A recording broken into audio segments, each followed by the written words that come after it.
One topic which is a sore point around college is refectory standards. So it is interesting to know that the union are considering setting up a snack bar. Furthermore, large rent increases for college accommodation were announced last Tuesday. Here's Mark Foley talking to Mary Attenborough. With me in the studio is Mary Attenborough, President of the Union. Mary, you've just recently come back from Sweden, I believe. Yes, that's right. I've been visiting the Union at Chalmers University of Technology. What was the purpose of your visit there? Well, this particular university has an exchange, it's sort of one-way exchange, and there's about 17 Chalmers students presently at Imperial. They're usually doing MSc courses and some of the third-year courses too. It's part of the fourth year of their degree that they come over here to take. So it's quite a good thing for them. They get more variety, they can go to a different country. And it was thought to be a good idea to get more contact between the unions, really. And in fact, their rector paid for me to go over there. Right. But there's no reciprocal arrangement for students from here to go to Sweden? No, well, it'd be a bit difficult to set it up anyway, because you'd have to be able to speak Swedish for a start, so I don't suppose... And also the fact that we only have 3-year degrees and they have 4 years. But I hope that perhaps we can get better contact between the unions, if nothing else. Do they find it easy to cope with English? Well, they have to have a good knowledge of English, because they have to do a number of... they have a number of English textbooks generally in their courses anyway. So it's not... And generally everybody can speak English. I mean, there was no real... I didn't find anybody who had any problems with it. I hear you're thinking of setting up a union snack bar. Yes, this was something that came out just before I nipped off to Sweden. In fact, there was a union meeting which discussed this matter. Well, it didn't really discuss it, it just agreed it.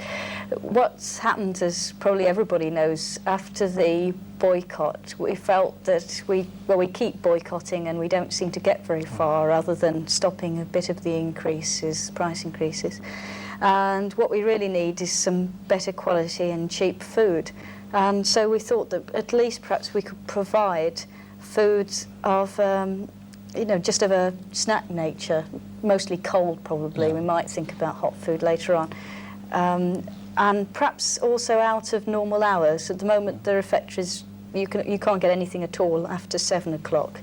You're very lucky to get anything much just before then. Will you be subsidising the prices, or will they be at cost price? Well, I think with cold food there'll be no problem. We'll be able to offer it much cheaper than the college. And what about refectories. staffing? Well, in fact, the thing was to look into a snack bar. It wasn't a definite thing. We've got to look into the staffing thing. Obviously, what we'd like to do is employ students. So we'd have to have a word with NUPE, which is the relevant union, really, see what they think of this. Have you got a location in mind? Well, it'd be the Union Lower Lounge. Probably. And that's another thing, whether or not we have any legal right to sell food. We've got to look into that too. Another thing, actually, I heard the union has agreed to are the 22% rent increases for next year for college accommodation. That seems quite a big sum to me. Yes, well, on accommodation, college, as opposed to refectories, college is quite good, actually. They've made a real effort. And what the major reason for this increase is due to the fact that college paid out of its general account a loan to the residence account of about £670,000 in order to get the leases on the student houses, long-term leases for the next 70 years. Which houses are these? These are the houses in Evelyn Gardens, and at the moment their lease was coming up for renewal, and it was probably only possible to renew it for another 7 years, and then almost certainly we would have lost the accommodation. And not only that, the renewal would have been at a higher ground rent. So what's happened is they've got this long-term lease for 70 years at a lower ground rent, which has been better for everybody in the long run, really.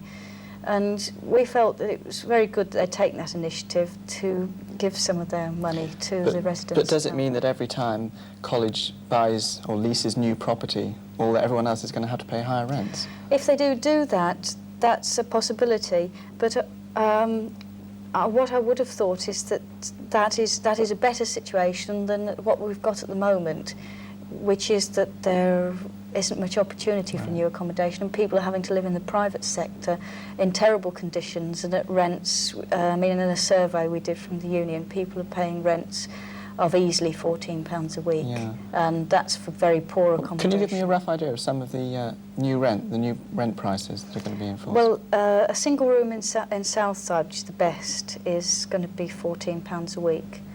As opposed to? As opposed, the lowest will be the triple rooms, which will only be £9 a week. But it's not definite yet, because this was reported to the last union meeting, which was a few days ago. But people can still object if they do feel they're not convinced that this is necessary. As I've said, I think that it probably is. And how can they vocalise their objections? Well, they can come along to the annual general meeting of the union, which is the last sort of union meeting we've got this year. And, oh dear, that's on the quick calculation.